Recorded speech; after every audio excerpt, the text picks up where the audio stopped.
आज की स्टोरी है दोनों दोस्त की बड़ी गहरी और अच्छी दोस्ताना के बारे में। एक गांव में दो लड़के रहता था। उन दोनों में बहुत ही अच्छी दोस्ती थी, एक दूसरे पे अपनी जान देता था।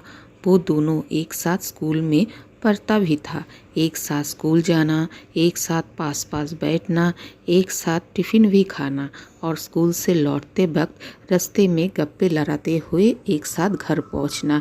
यही सब उन दोनों को रोज़ का काम था।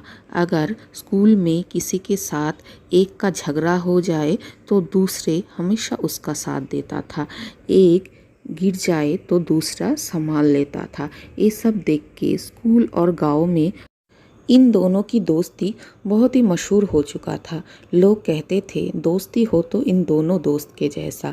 दोनों दोस्त एक दूसरे के हमेशा साथ देता था। एक अगर मुसीबत में पड़ जाए तो दूसरा हमेशा उसे उस मुसीबत से निकालता था। एक दिन उन दोनों ने मिलकर तय किया कि दोनों जंगल में घूमने के लिए जाएंगे, क्योंकि रोज़ का ज़िंदगी बहुत ही बोरिंग हो चुका। तो जंगल घूमने में, जंगली जानवर देखने में बहुत मज़ा आएगा। इसी बात पे दोनों ने हामी भरते हुए कल का दिन तय भी कर लिया जंगल घूमने के लिए। वो दोनों तय किया घर में किसी को भी कुछ भी नहीं बोलना है, क्योंकि माँ बापू कभी भी इस बात के लिए राज़ी नहीं होंगे। तो स्कूल के समय पे टिफ़िन लेके निकलेंगे, सबको लगेगा स्कूल ही जा हम लोग, लेकिन हम लोग बन के लिए निकल जाएंगे और घूम फिर के शाम होते होते घर भी पहुंच जाएंगे। इस बात पे दोनों ही अगली दिन सुबह घर से निकल गए, स्कूल बैग और टिफ़िन लेके। गांव से कुछ दूर जाने के बाद दोनों ने बन के रास्ता पकड़ लिया और चलते चलते जंगल में पहुंच ही गया।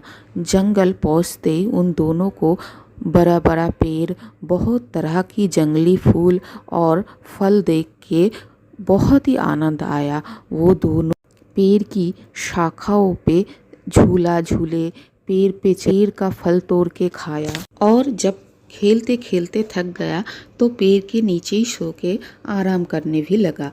और जंगल में घूमते घूमते कभी लोमड़ी, कभी हिरन और कभी बहुत तरह की जंगली चिड़िया का आवाज़ सुनाई दी और उन लोगों को ये आवाज़ बड़ी प्यारी और मीठी भी लगा।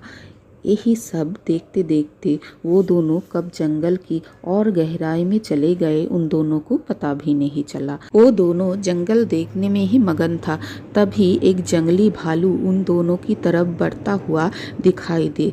दोनों बहुत डर गए। भालू से जान बचाने के लिए एक दोस्त सामने वाला ऊंचा पेड़ में बहुत जल्दी जल्दी चढ़ गया, लेकिन दूसरा दोस्त को पेड़ पर चढ़ना तो नहीं आता था, तो उसने अपने दोस्त को मदद के लिए आवाज़ लगाया।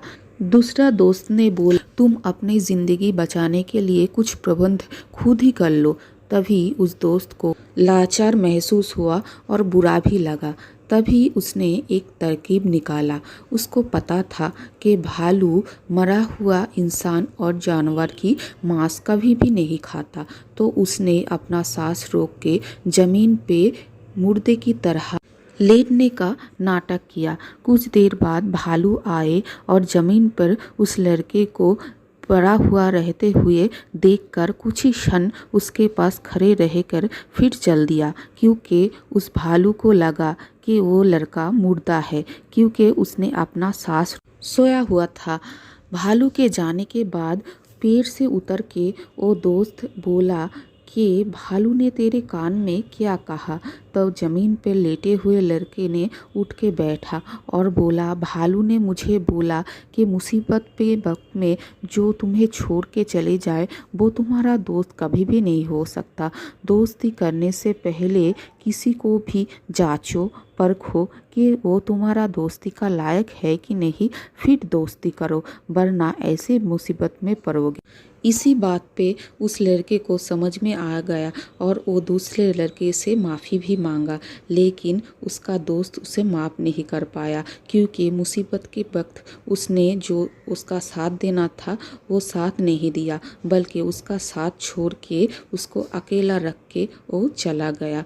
तो इस बात पे ही दोनों की दोस्ती ख़त्म। इस कहानी की सीख यही है कि स्वार्थी इंसान से कभी भी दोस्ती नहीं रखना चाहिए।